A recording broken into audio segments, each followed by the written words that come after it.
नमस्कार दोस्तों, स्वागत है आपका मेरे YouTube चैनल पर। जहाँ हम आपके लिए लाते हैं खूबसूरत और रोमांचक कहानियां। तो चलिए शुरू करते हैं आज की कहानी। एक बार की बात है, एक टिड्डा बड़े सुंदर खेत में रहता था। वह अपने दिन खेलते और गाते बिताता था। कभी भी किसी चीज की चिंता नहीं करता था। वह हमेशा खेलता कूदता खुश रहता था। बद्दा ही मनमौजी टिड्डा था। एक दिन जब टिड्डा गाता और नाचता इधर से उधर घूम रहा था, उसने एक चींटी को एक गेहूं का दाना लेकर जाते देखा। टिड्डे ने मुस्कुराते हुए बोला, अच्छे से भर पेट खाना खाओ मेरी दोस्त। ये क्या? थोड़ी देर बाद फिर से चींटी दौड़ी भागी गेहूं का दाना लेकर जा रही थी। चींटी को व्यस्त और जल्दीबाजी में गेहूं का दाना ले जाते देखकर टिड्डे ने पूछा, दोस्त चींटी, तुम इतनी मेहनत क्यों कर रही हैं? मेरे साथ आ जाओ, खेलते हैं।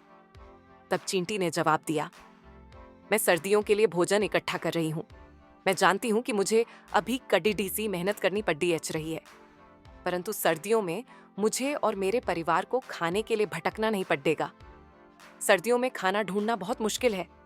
तुम भी ऐसा ही करने की सोचो। टिड्डा हंसता हुआ बोला, तुम कितना ज्यादा सोचती हो। मुझे भविष्य के बारे में क्यों चिंता होनी चाहिए? मैं वर्तमान में खुश हूं और मेरे लिए यही महत्वपूर्ण है।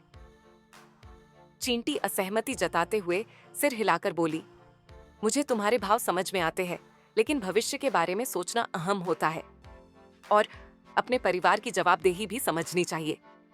हम जिस समाज में रहते हैं उसकी भी जवाबदेही लेनी चाहिए। अपने परिवार का भी ध्यान रखना चाहिए और समाज में भी जिनके पास नहीं है उनका भी ध्यान रखना चाहिए। और जो यह नहीं समझते उन्हें कभी ना कभी परेशानी का सामना करना पड़ता है। टिड्डे ने चींटी की सलाह को अनसुना कर दिया। उसने अपना हर दिन गाते खेलते बिताता रहा।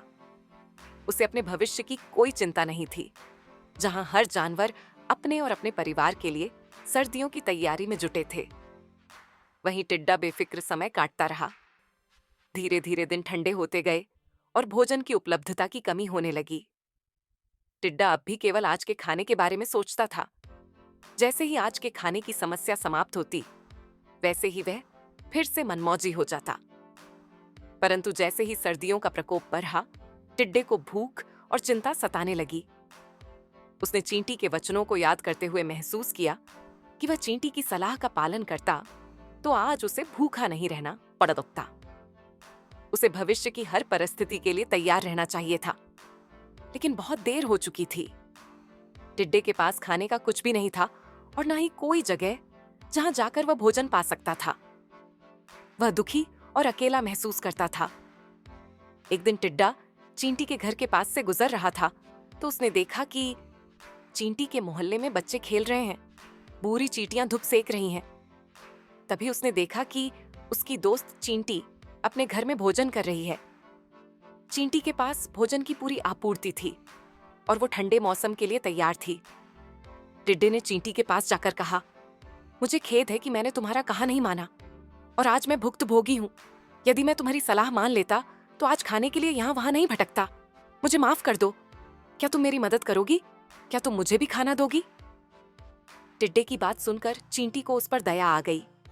चींटी ने जवाब दिया, मैं अवश्य तुम्हारी मदद करूंगी, लेकिन तुम्हें अपनी गलतियों से सीखना चाहिए। हमेशा भविष्य के बारे में सोचो और मुश्किल समय के लिए तैयार रहो। मेहनत करना और जिम्मेदारी संभालना बहुत महत्वपूर्ण है। टिड्डे ने सहमति जताते हुए अपना सिर हिलाकर कहा कि मैंने अपनी सीख ले ली है और भविष्य में जिम्मेदार बनने का वादा करता हूं। फिर चींटी ने उसे खाना दिया। दोनों दोस्तों ने बैठकर खाना खाया। उसने चींटी को अपनी मदद और दोस्ती के लिए धन्यवाद दिया। उस दिन से टिड्डा मेहनत करने लगा और भविष्य के लिए तैयार रहने लगा। उसने सीखा कि सफल जीवन के लिए जिम्मेदारी लेना और मुश्किल समय के लिए तैयार रहना महत्वपूर्ण है। भविष्य की योजना, कहानी की सीख, खुशहाल और सफल जीवन के लिए कड़ी मेहनत और जिम्मेदारी महत्वपूर्ण होते हैं। वर्तमान के साथ साथ भविष्य के लिए योजना बनाना और तैयार रहना आवश्यक होता है।